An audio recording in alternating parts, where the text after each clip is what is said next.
was given by Rusch, Rusch, Rusch, in the 18th century. In the 18th century. तो बेटा epithelial term जिसने दी उसका नाम था रूसच. कब दी? 18th सेंचुरी के अंदर. It is derived from a Greek word. It is derived from a Greek word epi, EPI, epi, EPI, जिसका मतलब है means upon, means upon, UPON, upon, and thelio, THELIO, thelio, THELIO, thelio, means to grow, means to grow, जिसका मतलब है grow करना. ठीक है बेटा, means to grow.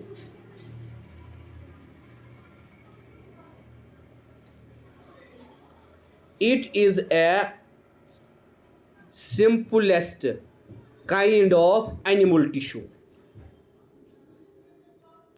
It is a simplest kind of animal tissue. It is the protective tissue of the animal body. It is the protective tissue of the animal body. Protective Tissue of the animal body. It is the protective tissue of the animal body.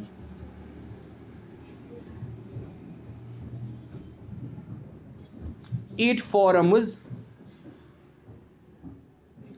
continuous sheath, SHEET, covering on both external and internal surfaces. On both external and internal surfaces of the body and body organs. Of the body and body organs. Hence,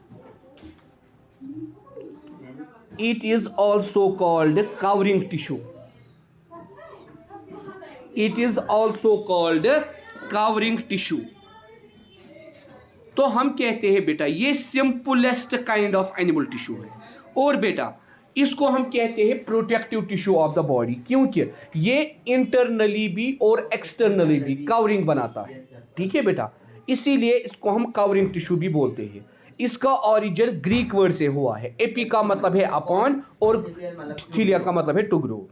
अब देखिए बेटा ये जो tissue है, ये जो tissue है इसकी ऑकरेंस कैसे हुई है? इसकी ऑकरेंस कैसे हुई है? ये जो टिश्यू है इसकी ऑकरेंस कैसे हुई है? Epithelial tissue occurs, epithelial tissue occurs as a protective covering, as a protective covering all over the body, all over the body. It forms the outermost layer of skin.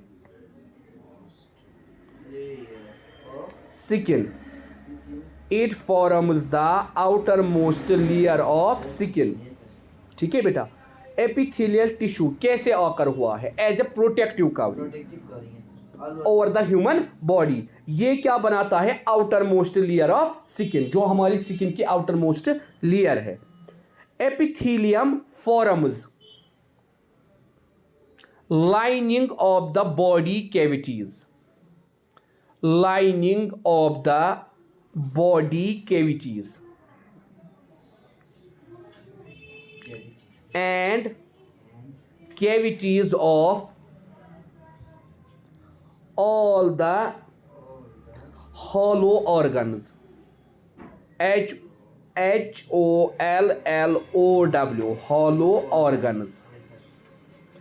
It lines buccal cavity. BUCCAL, buccal cavity. CAVITY, buccal cavity, comma pharynx.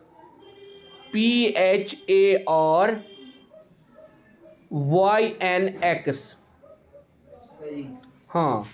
Esophagus. OESOPHAGUS.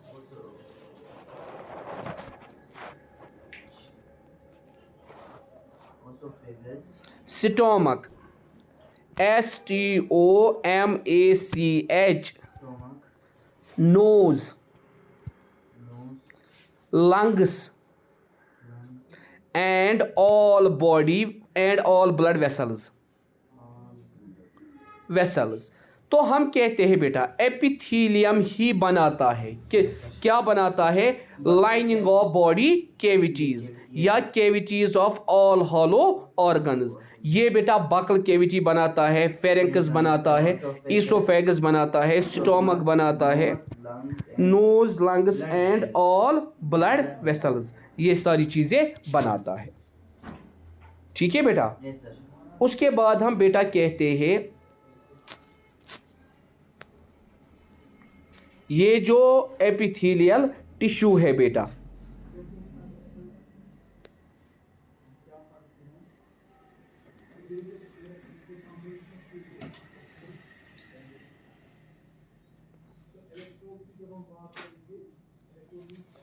ये जो बेटा epithelial tissue है इसके characteristics क्या क्या है.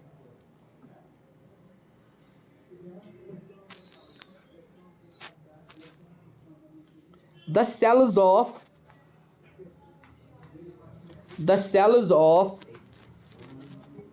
epithelial tissue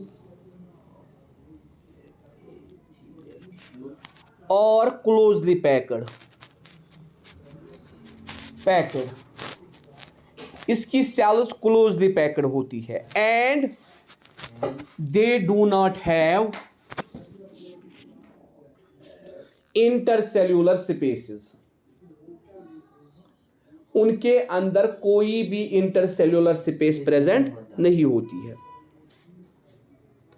the cells of these tissues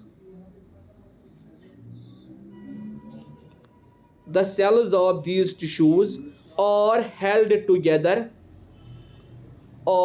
held together by intercellular functions. इनके अंदर इनके फंक्शंस क्या होते हैं, ये इंटरसेलुलर फंक्शंस करते हैं. epithelial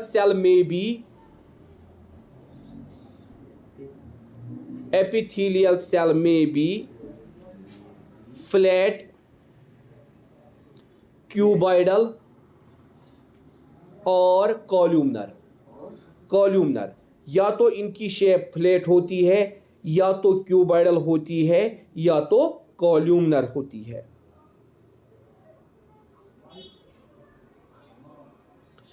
It does not have blood supply.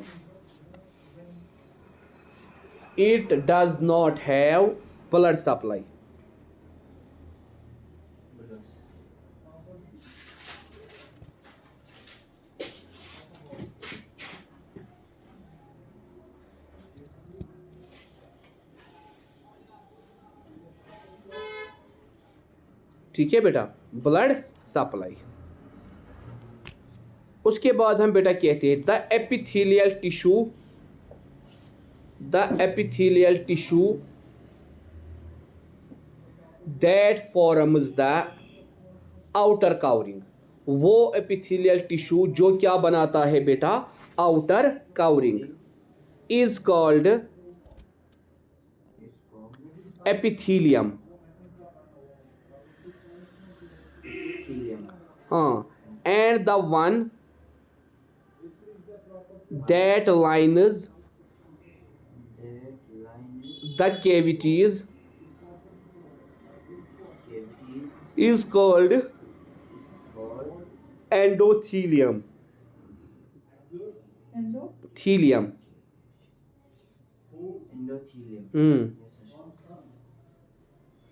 Endothelium.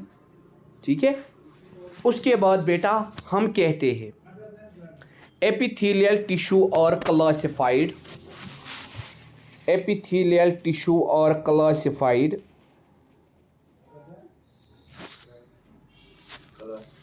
on the basis of